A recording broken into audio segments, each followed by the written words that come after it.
Welcome students. இப்போ இந்த some பார்ப்போம்.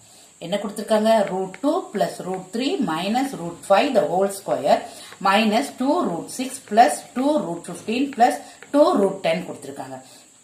இந்த மாடலை பாருங்க. இதை பார்த்தாலே ஒரு ஃபார்முலா உங்களுக்கு ஞாபகம் வரும். a plus b plus c the whole square formula model இருக்கா? ஓகே, அப்ப அந்த ஃபார்முலா எழுதிக்கோங்க. இங்க இருக்குது a plus b minus c the whole square. இந்த ஃபார்முலா இது இருக்கு பாருங்க. a square plus b square plus c square plus 2ab minus 2bc minus 2ca. Okay, இப்போ இந்த ஃபார்முலா உங்களுக்கு எழுதுறதுக்கு ஞாபகம் இல்லைன்னா கூட இங்க பிளஸ்ஸா இருந்தாலும் சி எங்கெங்க போடுறோமோ அந்த இடம்லாம் மைனஸா மாறிடணும். அப்படி ஞாபகம் வச்சுக்கோங்க. பாருங்க, இங்க சி போடுறோமோ அதுக்கு முன்னாடி மைனஸா, இங்க சி போடுறோம் மைனஸ், ஏன்னா சிக்கு முன்னாடி மைனஸ் இருக்கு. ஓகே, அப்படியே நீங்க ஃபார்முலாவை எக்ஸ்பேண்ட் பண்ணிக்கலாம். ஓகே, இப்போ இந்த டேர்ம்ஸ் எடுத்து எழுதிக்கோங்க. எழுதிட்டு இப்போ இதுதான் உங்களுக்கு ஏ, இது பி, இது சி.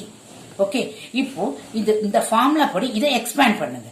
சோ இது என்ன வரும்? A square plus b square plus c square, இன்னொரு பிளஸ் அந்த டேர்ம் இருக்கு இல்லையா, இந்த டேர்முக்கு 2ab minus 2bc minus 2ca.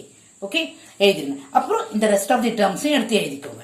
இப்போ இந்த ஸ்கொயர் உங்களுக்கு √2 ஸ்கொயரும் போயிடும். அப்போ உங்களுக்கு 2, இது 3, இது 5 வரும். Okay, minus into minus plus ஆயிடும். √5 5 உங்களுக்கு. ஓகே, பிளஸ் இப்போ என்ன பண்ணுங்க, நீங்க 2 அப்படியே போட்டு இது எப்படி எழுதலாம்? √2 √3 மல்டிப்ளை பண்ணா √6 வரும். ஓகே, அது மாதிரி இதையும் 3 5 மல்டிப்ளை பண்ணா 2 into √15. அது மாதிரி இதுவும் உங்களுக்கு 2 into √10 வரும். ஓகே, எழுதிக்கோங்க. எழுதிட்டு நெக்ஸ்ட் இந்த ரெஸ்ட் ஆஃப் தி டேர்ம்ஸ் இருக்கு இல்லையா, அதையும் எடுத்து எழுதிக்கோங்க. எழுதிட்டு இப்போ கேன்சல் ஆகிற டேர்ம்லாம் கேன்சல் பண்ணிடுங்க. ஃபைனலா உங்களுக்கு என்ன வேல்யூஸ் வரும்? 2 plus 3 plus 5 வரும். இதை ஆட் பண்ணா உங்களுக்கு 10 வரும். உங்களுக்கு 10 தான் answer. Okay students, educate to elevate.